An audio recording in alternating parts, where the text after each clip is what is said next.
Good afternoon and welcome back to Transportation Tuesday today on Adventures for Anyone, and we're going to discuss Queens Plaza and Queensboro Plaza and what goes on there.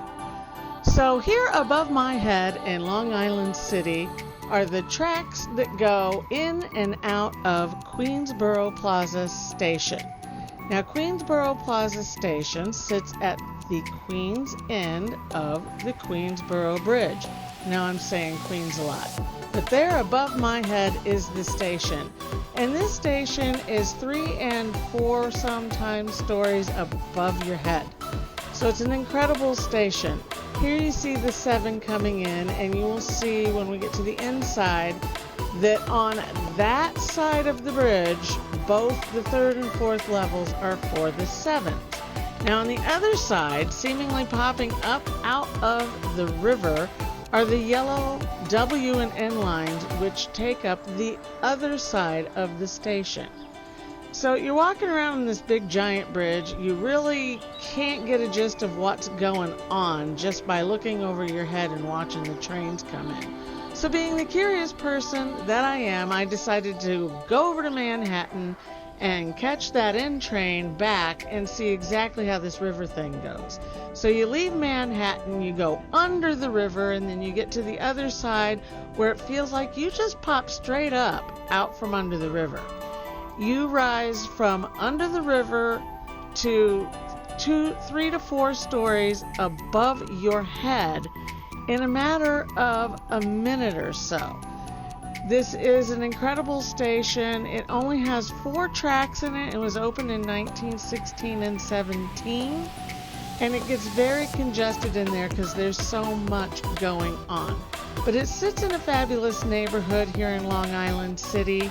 There's a lot of things. If you happen to be stopping over here for any reason or passing through on that 7 going out to Flushing Meadows or whatever you're doing, a lot of nice restaurants. There's a great Mexican restaurant right underneath the station, but it is quite a ride. You feel like you've popped up out from under the river and almost gone straight up to get to that high up station. And if you come in on that top level, you really feel like you've had a roller coaster ride. It is an incredible feeling.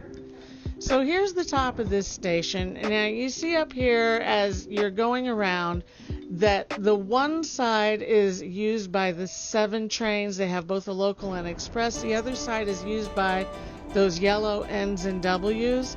And then the next 2 tracks are on the, I would say, next level down from the very tippy top. And here once again you catch the 7 on one side and the M and the N and the W on the other side. Once again, it's a very, very busy station. Sometimes you may have to wait for your train to start moving because they're just trying to navigate all the traffic. It's a really busy place. So once you decide to leave the station, once you've arrived, and go check out the rest of the area, you go on down to what I call the pedestrian level. And once you get down there, this is where you're going to load up your Omni card or whatever you need to do, before and after entering and exiting the station. And you might think you're on the ground here, but no, because, why would that happen? You're only on the 2nd level here. That's where you enter and exit this station. It's one of the highest stations that I've seen anywhere on the train routes in New York. It's incredible how high up it all is. Now here below are the 59th Street connectors coming off of the bridge, and you can see the tracks from all of these trains going out in that opposite direction.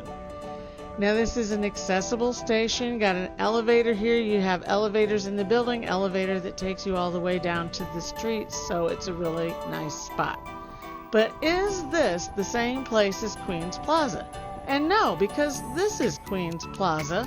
You can see a nice yellow train up there coming in from parts of Astoria unknown, headed into that Queensboro Plaza station before it goes back to New York. And where I'm standing is in the park at Queens Plaza. This is a nice open space. Come here, eat your lunch, enjoy your break, take a break while you're running around the city. can't take your kids out to play catch, I don't know what. It's a little dreary in November, but it's a really nice open space.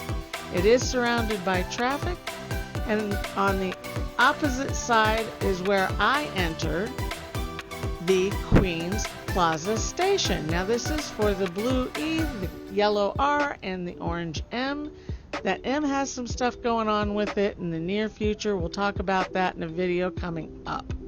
Now, Queens Plaza is an underground station, and that's where you catch all of these trains I just mentioned. It's a good-sized station. It has plenty of services for you, Omni machine. It's got a passageway there so that you can enter it from opposite sides of the plaza and get out of the weather in the bad days. It is not as old as the other one. It came about in 1933. But once again, it has limited tracks, 4 tracks, 3 trains that could create traffic because of 6 paths. Now you go down to get in, and then you go down one more level to access the trains. I know that the R is a local train. I think that the M and the E are also local trains most of the time. Check the times of day. Now, Queens Plaza is just that. You've got Queensboro on one side, Queens on the other. They are not transferable, so take the time, check your map, figure out where you need to go and how to get there, and take that ride and stop over there at Queens Plaza and enjoy your trip. Hi, I'm Terry. Thank you for joining me today on Adventures for Anyone, and join me again in the future, and like and subscribe if you like what you see here. And I can teach you where to go in the Northeast, how to have fun, and how to travel the way I do, which is as a budget traveler. Thank you again. Have a great day.